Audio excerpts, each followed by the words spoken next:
Alright, hello everyone, this is nhallen37 here with MTG Amino and the Top Deck MTG YouTube channel.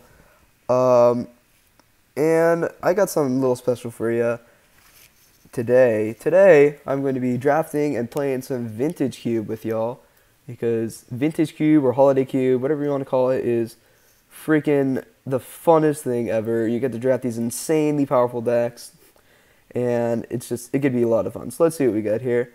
Blightsteel Colossus. So some good things out right off the bat. Blightsteel is great in a lot of the artifact decks. Garrick mono green, Ulamog's just a big dumb creature. Corpse Dance is Reanimator decks. Bob and Dark Dwellers and Hostage Taker are good for control. Fixing is great, so Mana Confluence is good too. Bolt is good in mono red. Gush is good in mono blue, or Storm. Sword is great in mono white. Sophie is good in the Stormforge Mystic deck. Same thing with Sting in the Ice and Control. Resto is good in Twin and Jeskai, which I like playing a lot. And Noble Hierarch in green. We're going to take Blightsteel Colossus, though, because I love this card. It can set up a lot of potential. If we find a Tinker, it can get great. Oh my goodness, there's a Primeval Titan and a Crater Hoof Behemoth in this pack. Well, we may have just never used our pack 1 pick 1, which happens. Kind of wish we took that Noble Hierarch now, because wow, this is unfortunate that they're both in the same pack, to be honest. We could take Phyrexian Metamorph, but yeah, we're not passing Primeval Titan, so let's go ahead and just take that. Balance? Ooh, they also draw it. Okay, so this pack, we've got Control Magic and Balance. Balance can be weird, but in the Artifact deck that runs like Blightsteel Colossus, it can be good. Breeding Pool is good with Scrubland and Bloodstained Mire and Steam Vents, also good fixing. We're going to take Soul Elf or Derogatory Speaker over Control Magic because it's good for the Blightsteel or the Primeval Titan, good ramp. I think we're gonna do the same. Oops, cannot put that. There you go. Then we're gonna do the same thing. We're gonna take the Fiend Horn Elves. I'm gonna put that in the sideboard for now. We really want to cut off green, so we're gonna let this Wood of Foothills go, so that the person that we're passing to doesn't get a lot of green cards. So take that. Okay, so here it's between. Edric Spymaster of Tress is actually amazing in this deck, as long as we have a lot of our low to the ground 1/1s. And Search for Tomorrow is great, and Scoos is great. We're going to take Search, though. Even though Edric is good, it pushes us into blue, and we don't want to be locked into blue as well this early. Plus, it's good ramp. We still want to cut off green really hard. Oh, my goodness. Whoa! That's a Force of Will. So apparently none of these people are in blue heavy enough that they want Force of Will in their deck. Wow. Unfortunately, we're not really in that deck either. We're going to take Avengers in the car. Hopefully this bird will come back because Avengers is pretty fantastic. Wall of Roots, yes please. Another good green card. Batterskull can be good. Rakdos Return is actually super underrated in this Vintage Cube. So when you're playing it and you see, like, if you're in red-black or red-X and black-X and need some kind of big payoff, don't be afraid to take Rakdos Return. It can be very good. Not a lot in this pack. We don't really want Survival of the Fittest or Fauna Shaman. Pretty much the same card. It can be good in the late game if we want to, like, discard a 1-mana to get something big, or like a Blightsteel could be good. We'll take it. I mean, we don't really want Savannah right now, so go ahead and take that.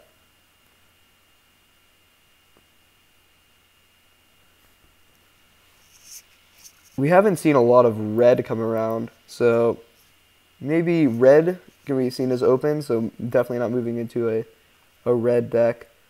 We're going to have to wait a little bit because we got some people we're drafting with not picking as fast as us. So yeah, this has turned out pretty well. It's unfortunate because we're almost definitely not going to get that Crater Hoof Behemoth back, which is definitely like the best card in this deck, minus Primeval Titan. Like, it's super close between the two of them. And it was a little unfortunate we had to let one go. Hopefully, but Crater Behemoth definitely has a more chance of wheeling than Primeval Titan, which is why we took it.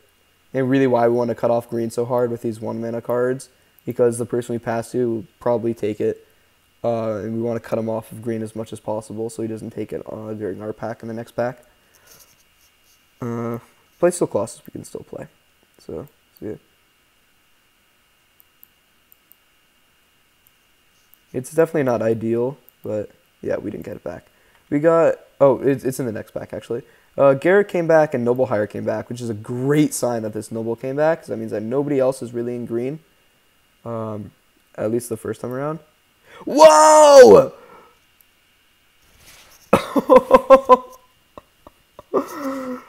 Okay, we in business today. We got the Creator Hoof back. Thank Nylia. Okay, we're gonna take Friskar. Wow, I'm shocked. And this is really why I took that. Primo Titan, as I was saying, this stuff definitely has a more chance of wheeling than the Creator Hoof, than the Primo Titan has. Because it's triple green, and you really have to be in the low to the ground green deck for it to really work. And this is like the best combo ever.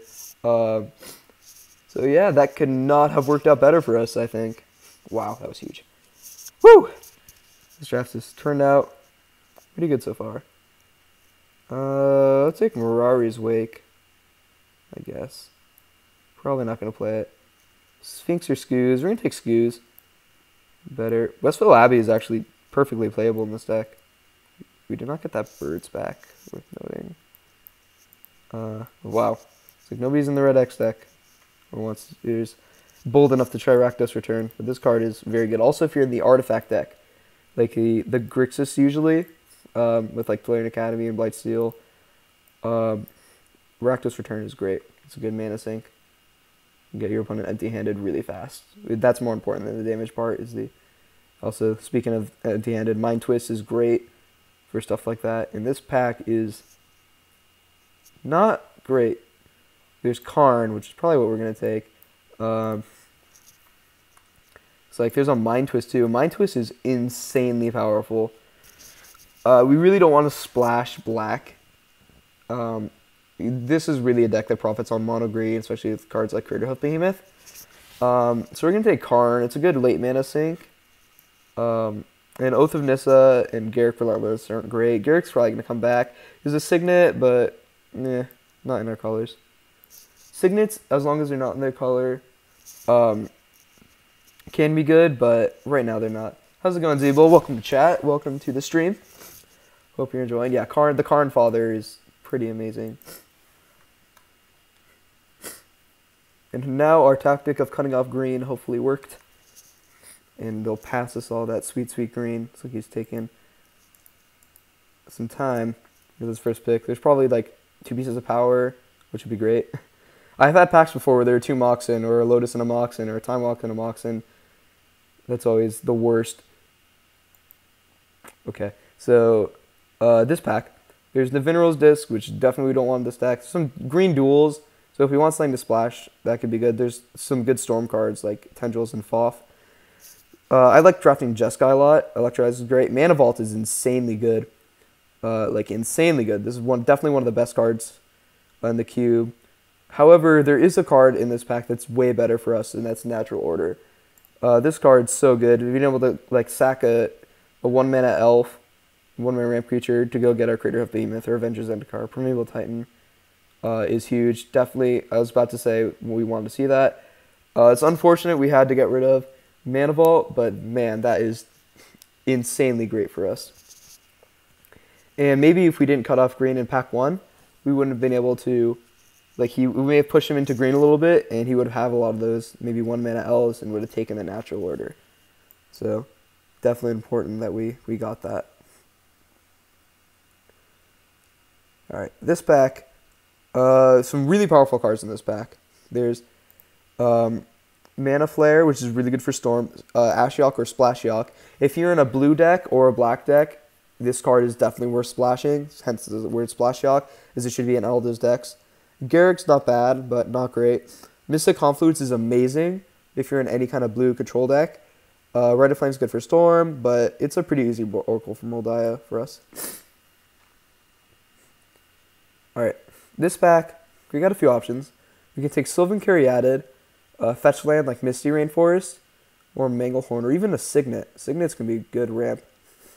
However, we're going to take Sylvan Caryatid, since it's effectively a Signet, even a little better, and you could sack it to our Natural Order. So we're going to just take that.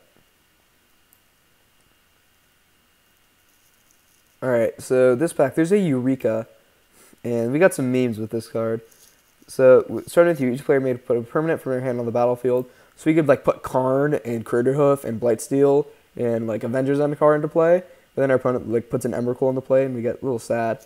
But we're going to take it. I mean, this is definitely the deck to have Eureka in, and Thrun is not very good. I'm not sure whether it'll make the final deck, but we'll see. Alright, we're going to take Elves Deep Shadow here over Nissa Worldwaker. This is good, but we want these 1-mana elves for natural order. I don't think we're going to wheel anything out of this pack. Wrath of God's very good. Call Against Command's very good. Here's Downfall. Yeah, we're going to take the... Ooh, we're going to take the elf. Alright, this pack. A little interesting. There's a Tooth and Nail, which can be very good. And a Beast Within, because it's also a Sword of Feast and Famine. And we're definitely good for a sword deck. And we've seen a few swords go by already. Tooth and Nail is so good, though. We could ramp into it pretty easily. I'm going to take it. A little unfortunate. But if we see any more swords, we're definitely think of picking those up. There's a pretty easy Avacyn's Pilgrim here. Winter Orb is funny. And we did get the Garruk back, which is good. So we're going to... Oath of Nissa isn't really better than Garruk, in my opinion. I don't think either one will make the final deck, but we'll take them for now. We'll play with it a little bit. Verdurous Gearhulk, I'm not a fan of in the mono green deck. We could just take Taiga. But, yeah, we'll take Taiga just in case we've come across some more cards. I'm not a fan of Gearhulk in this deck.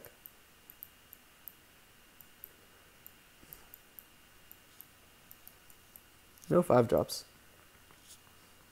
Worth noting.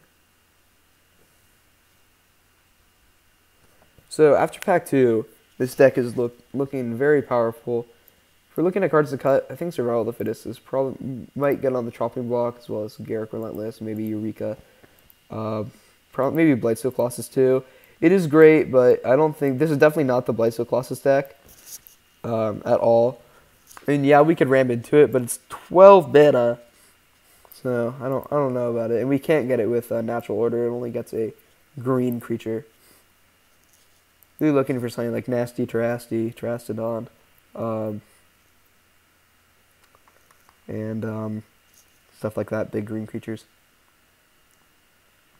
Yo, where my pack at? Come on. Also important, you see how long people are taking. Okay, whoa, here's Sword. I don't really love Garruk in here. So I'm going to take Sword. Sword can be really good in specific matchups. And you see people how long they're taking on their picks, and this can really be like a tough pick, because like there, we had 2 cards that are good for a deck. Ooh, here's a Minglehorn.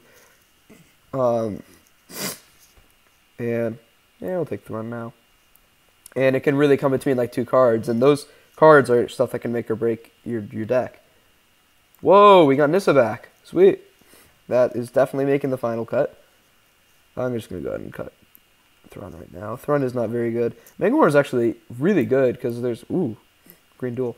There's a lot of artifacts in this format, so I actually really like Minglehorn. So I'm going to just start making some turns right now. I'm going to cut Blightsteel Colossus for now. And you heard me say earlier about having multiple Moxen in packs. Hello, multiple Moxen in packs. And it breaks my heart that we're going to have to pass through Rofellos. Oh my god, I'm crying a little bit. We could pray that this comes back, since Craterhoof came back, and none of these are... There's also Soul Ring. There's basically 3 pieces of power in this pack. And Rofellos. Can we just like take this pack and not draft anything the rest? Ugh. Somebody in the next pack goes, who passed me a Mox Sapphire? The guy who took the Mox Emerald. Oh, that hurts. Please come back to us, Rofellos. Ooh. Ooh. Jite. Jite. Huh. So, a few options. We can take Elvish Mystic. Ewet can be good. We could also take Umazawa's Jite and take out the Sword. I love Jite. It's a very powerful card, and it's good with with all these low to the ground 1-mana elves. We could probably get that back. Yeah, let's take Jite. Got this award. We're definitely not an Oath deck.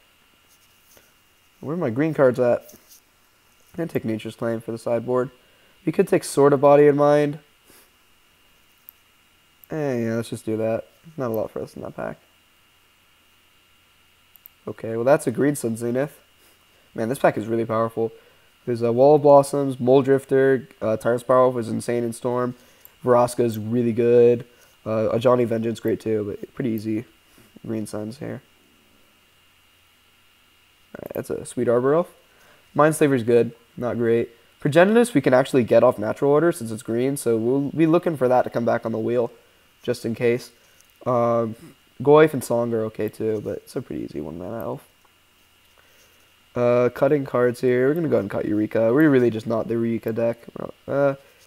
We'll keep Garrick for now, because this is basically a land. We want to be on 23. 23 spells, 17 lands, and this is just basically a land.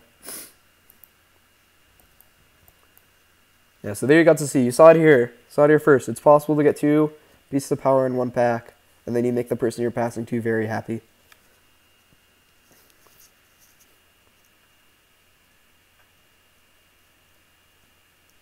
Let's see what's in here.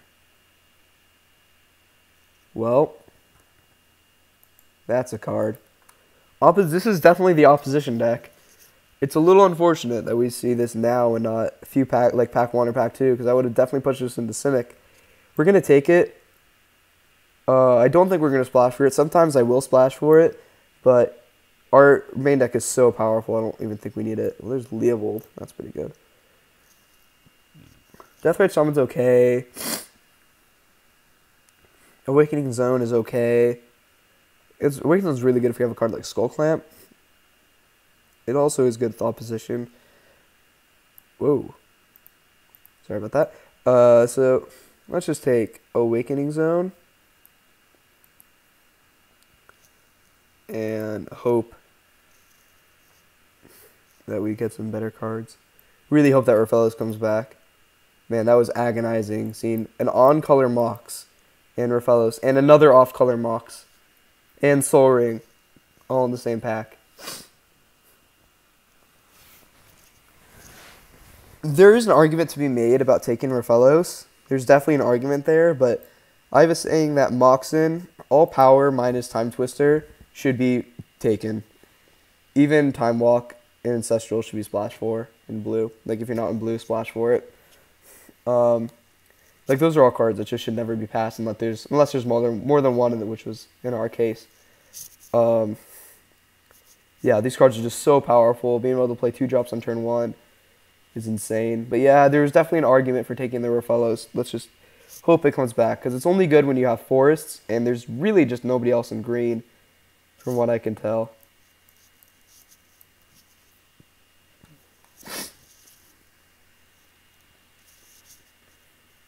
There was a funny story once, a few years ago, I think. I got a third pick Mox, and I'm like, what's happening? Ooh, we're missing Mox. There's also Yeva My Elder, which is good, but we're going to go ahead and take the Pseudo Gaia's Cradle, which is a card that we did not see, unfortunately. Is Gaia's Cradle, which is going to be really good. I'm going to go ahead and cut Rishkar as a replacement 3-drop.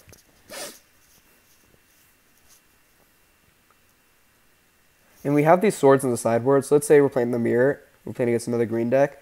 We could bring in Sword of Body in Mind and just kind of take over. Yes!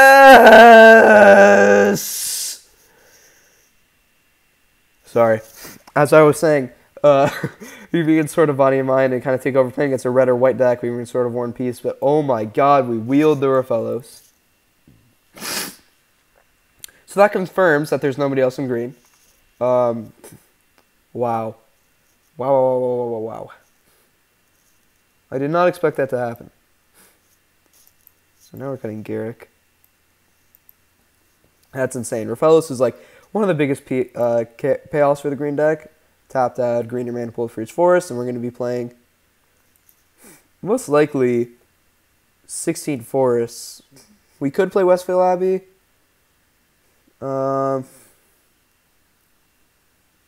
I don't think we are, though. Here's Path and Swords in this format. Ooh, we even got the Elvish Mystic back. Good God. We are wheeling everything! Hooray! And Nature's Claim! Oh my God! It really is Christmas. Oh God, Wind Wall of Blossoms.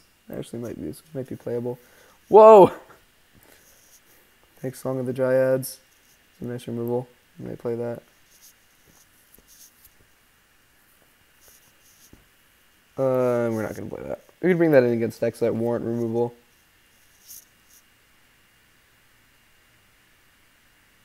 I'm going to cut Scavenging Ooze at this point. Most stuff's... Whoa! Looks like nobody's in Storm. That's some runs there. And also Wildfire can be good in its own deck. Nobody's in mono ready there. So, we have, how many? 1, 2, 3, 4, 5, 6, 7 1-mana elves. So we could get away with just 16 lands, or 15 lands in Mox. However, we are playing 8 drops and 7 drops. I'm not a big fan of that. We are playing Oracle Moldiah. So we need to cut 1 card when it's not going to be GT. See, Mox is literally amazing. All of our elves are great, good with natural order. Search for Tomorrow is basically a 1 drop. Could cut Wall of Blossoms. The draws us a card and it's good with natural order. Yeah, that's good. Cut that. We could bring it in like the more grindy matchups. We're just gonna not play Westvale Abbey because there's a lot of like paths and swords and tap effects like opposition and ways to deal with it. So let's just try it like this. 16 forests. And yeah, this is the deck. This draft went insane. This is pretty close to the nuts for a green deck. And yep, I'm gonna go ahead and restart the stream, give it a little bit so we can have our matches. And yeah, I'll be right back. Stay tuned.